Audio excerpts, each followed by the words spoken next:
Hi, I've just returned from a journey encompassing Istanbul, Jordan and Malta.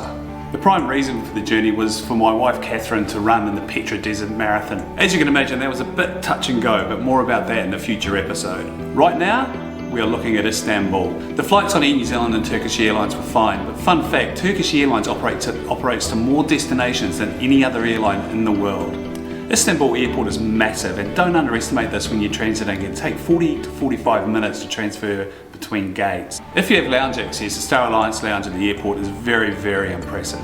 If you're stopping in Istanbul as your destination, it takes about 40 to 45 minutes by taxi from the airport to town, depending on traffic and where you're staying. Kath and I stayed at the iconic Pera Palace hotel.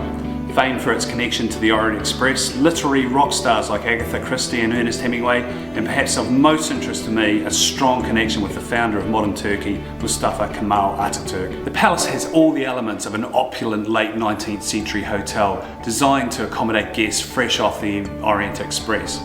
The rooms are elegantly restrained, while the reception area and Orient bar just let it all hang out. With deep red couches, chandeliers, cascading flower arrangements and impeccable service, this is a great place to stay. A contemporary creation of the Pera Palace Hotel is the nearby Istiklal Caddesi, or Istiklal Street. Laden with bars, restaurants and luxurious 19th century architecture, which housed the wealthy elites and diplomats of the day, all connected by a tram. The area is heavily populated by locals in the evenings, with good reason. Food options cater to all budgets, while in the back streets there are even more restaurants and bars catering to all tastes. Getting around Istanbul was relatively straightforward. Taxis are everywhere but do require negotiation, even Ubers. When booking an Uber, the price you see on the screen is literally an invitation to negotiate upwards. After a day, we found buses and rail the best and quickest way to get around, as they link pretty much everywhere we wanted to go. A ride, no matter how long, was around $1.50. You could buy various discount tickets or just pay with your credit card using a tap and go format. Nothing to stress yourself over. One of my enduring memories of my last visit to Istanbul over 30 years ago was consuming the humble doner kebab. I don't know if things have changed, but there now seems to be a perplexing multitude of kebab choices. We started our exploration of the kebab at Durumzade, made famous by a visit by Anthony Bourdain. Spice-infused Durham wheat wraps filled with delicious meat, perfect.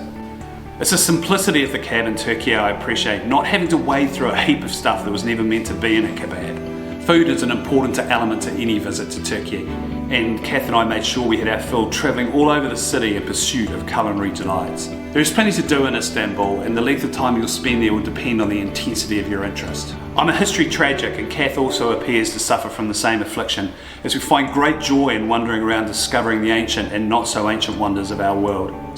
We spent 5 nights in Istanbul, and I think that's about right to take in the main sights and experiences. We started our exploration at the Galata Tower, a 14th century tower built by the Portuguese to watch over their piece of medieval Istanbul.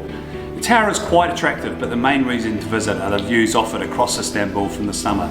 Everyone who visits Istanbul will find themselves in the Sultanahmet area, and with good reason. Chiefly the beautiful monuments to Byzantine and Ottoman architecture, the Hagia Sophia and Blue Mosque. I strongly suggest you arrive here for just after sunrise. Although the mosque won't be open, I really like the early morning light illuminating the Blue Mosque in particular. Set aside at least a couple of hours for the Sultan's residence at Topkapi, an absolute treasure trove of Ottoman artifacts, and of course the harem. Just to note, entry into Istanbul's museums and attractions comes with a hefty price tag. For example, entry into the Galata Tower is €30 per person, while a visit to Topkapi can set you back as much as €50 per person. Once you are done with Sultanahmet, you can of course turn your attention to the Spice and Grand Bazaar. Surprisingly, some of the pressures to buy I clearly felt decades ago are no more, and they now resemble a mall experience. Not sure I welcome the change. There are numerous mosques in Istanbul besides the headline acts at Sultanahmet, and they are very much worth visiting and arguably more appealing. Close to the Spice Bazaar is Rustam Pasha, famous for its use of the blue tiles of Iznik. Further afield and home to the tomb of Suleiman the Magnificent is the Suleymaniye Mosque, commanding a position over the Golden Horn and lands beyond. This one was probably my favourite, but a tough call. Even further afield in the suburbs of Istanbul was the Kariye Mosque.